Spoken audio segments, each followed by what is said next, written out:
بلوچستان کو polio free صوبہ بنانے کے 2 سال مکمل ہو گئے۔ پولیو کا آخری کیس 2 سال قبل رپورٹ ہوا تھا۔ ترجمان ایمرجنسی آپریشن سینٹر برائے انسداد پولیو بلوچستان کے مطابق بلوچستان میں پولیو کا آخری کیس ضلع قلعہ عبداللہ سے 27 جنوری 2021 کو رپورٹ ہوا تھا، جس کے بعد سے اب تک صوبے میں پولیو کا کوئی کیس رپورٹ نہیں ہوا۔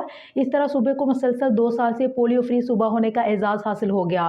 ترجمان ایمرجنسی آپریشن سینٹر کے مطابق بلوچستان ماحولیاتی سیمپل میں بھی اپریل 2021 سے پولیو وائرس نہیں پایا گیا، جو کہ انسداد پولیو کے حوالے سے خوش آئند ہے۔ بلوچستان میں 2 سال سے پولیو کے کیسز رپورٹ نہ ہونے میں محکمہ صحت کے علاوہ زیر انتظامیہ اور سب سے بڑھ کر انسداد پولیو ورکرز کی انتھک محنت، جدوجہد اور عزم شامل ہے، جس کا اندازہ حال ہی میں ختم ہونے والی انسداد پولیو مہم سے بھی لگایا جا سکتا ہے کہ جس کے دوران سخت موسمی حالات اور برفباری کی وجہ انسداد پولیو ورکرز نے جان فشانی سے بچوں کو پولیو سے پلاؤ کے قطرے پلا کر ہدف حاصل کیا۔